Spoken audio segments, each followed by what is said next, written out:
Over the last year, the market for budget, lightweight, wireless gaming mice has absolutely exploded, with there now being many options in just the $50 price range. Today, we'll be going through the various price ranges of budget wireless mice to see if they can match the performance of their more expensive competitions and see where the drawbacks lie. Before we start, I'd like to extend a big thanks to Mech Keys for sending out most of these mice and for Lethal Gaming Gear for sending out the LA1. As usual, this does not affect our thoughts in any way, but still a big thanks to them for sending them out. Starting out at the lowest end at just $43, we have the EDIFIER HECATE G3M Pro. While the G3M Pro does have a solid weight and great build quality, this mouse does struggle in a lot of key areas. In terms of wireless motion latency, this does sit towards the bottom of the chart. And while we have measured an average of just 4 milliseconds more than the ZA13C, the variation in motion latency was so high that it was borderline immeasurable. This is because the G3M Pro often experiences massive stutters mid-motion, with sometimes being as high as 16 milliseconds of latency with those stutters, which likely will have a fairly noticeable effect in-game. As a disclaimer, these values aren't exactly the same as those measured by fellow YouTuber House Gaming. However, after discussing it with him, we've come to the conclusion that the software mouse comparator, which is used by House, Tech Power Up, and us, will generally vary by around plus minus 0.3 milliseconds from system to system, which is where that difference lies. The click latency for the G3M Pro clocks in at about 2.7 milliseconds, which is perfectly fine and shouldn't affect anyone in game.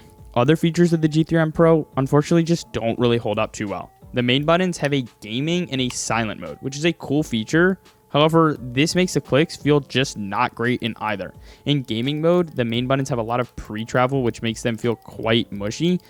And in silent mode, they just have zero tactility to them. And at this price point, you can't really expect a good coating, which means the mouse is quite slippery in hand too. So overall, it's just not a great feeling while using it. Overall, I think the G3M Pro is a solid option for those who want a hybrid gaming and office mouse, particularly with that silent click feature if you don't want to annoy people in the office, but I think competitive gamers absolutely should look somewhere else. Due to the solid weight and build quality though, I would still consider the G3M Pro a C-tier mouse because it's not absolutely the worst thing in the world in a pinch. Next up, we have the Blackshark X3, coming in at a slightly higher price of just $43. The X3 is advertised at 49 grams, but is actually a fair bit heavier than that, weighing in on our scale at 54 grams. This is still quite lightweight and shouldn't give you any issues in that regard. Additionally, in terms of the build quality, the X3 is quite solid, though it doesn't match quite the quality of more expensive options from the likes of Lamzu and Pulsar.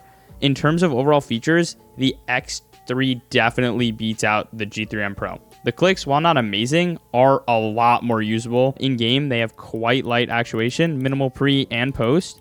Additionally, the side buttons feel surprisingly nice and are quite easy to hit.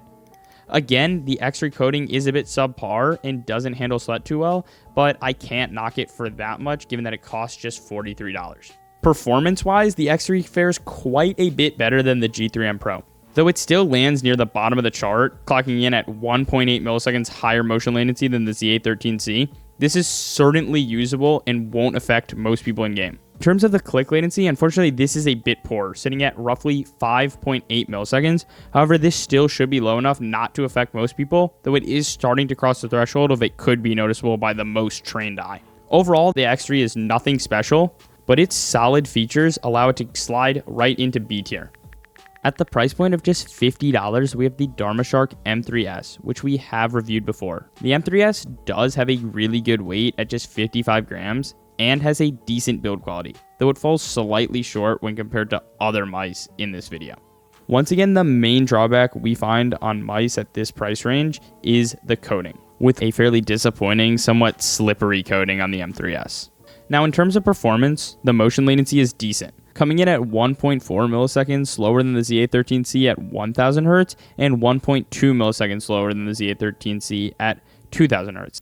Overall, the Darmoshark M3S does have its drawbacks, but is a solid mouse with a fairly good shape, earning it a solid spot in B tier. Next, we move on to the VGN Dragonfly F1 Pro, which again we reviewed in depth before, link in the description. Coming in at $50 plus another $13 if you want the 4K Hertz polling dongle. Feature-wise, this is a very solid mouse. It's lighter than the previous one, weighing in at only 51 grams, and overall, the features are quite good. But just, again, don't quite match up to the super premium, more expensive mice out there. The coating is, once again, particularly lackluster and gets extremely slippery with sweat. In terms of motion latency, at 1000 Hz, the F1 Pro is around 0.6 milliseconds slower than the Z813C, and at 4000 Hz, the F1 Pro overtakes the Z813C by 0.2 milliseconds. In terms of click latency, the F1 Pro is pretty much exactly on par with Lamzu and Pulsar mice at both 1000 Hz and 4000 Hz, so this is a very solidly performing mouse in terms of click latency, and you will absolutely not notice it in-game.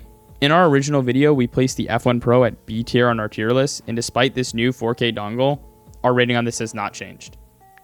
At a price of $45 plus $13 for the 4K dongle, we have the Zaopin Z1 Pro, which we again have previously reviewed. The Z1 Pro is one of the best budget mice on the market. Weighing in at just 46 grams, it's by far the lightest mouse in this video. The buttons are light and spammable, though our unit exhibits some slight quality issues with the clicks. I'm happy to say that finally we get a coating that actually is fairly decent and effectively manages sweat.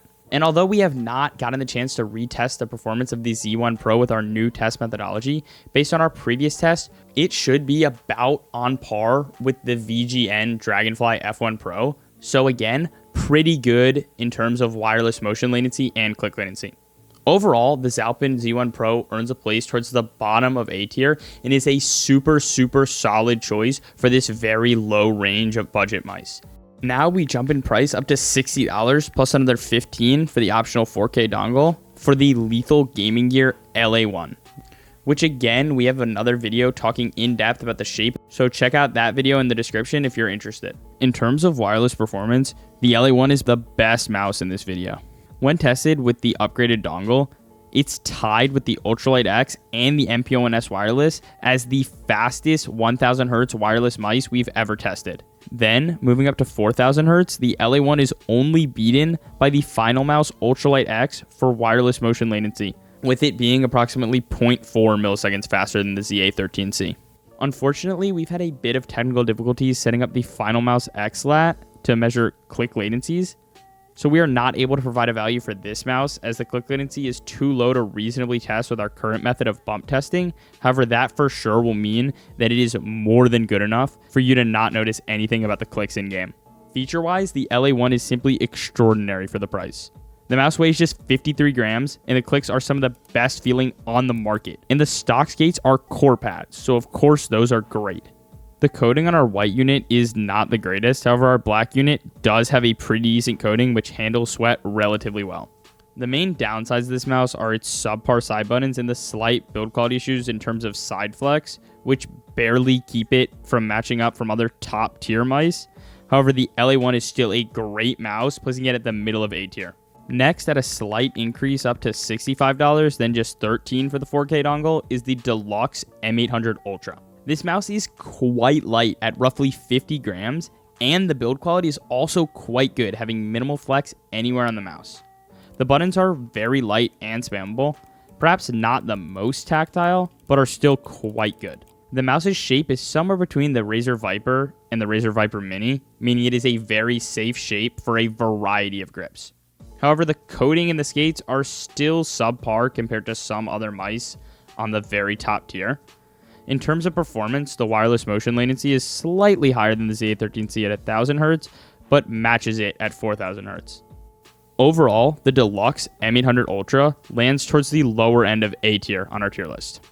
All in all, the lightweight wireless mice you can find nowadays from just $40 to $65 are a massive step up from the options available just last year. However, one aspect of these budget mice has still not caught up: the coating. Meaning if you need a nice rubberized finish, you still have to shell out a bit more cash. But other than that, the options for cheap, lightweight, well-performing wireless mice have quite literally never been as good as they are right now.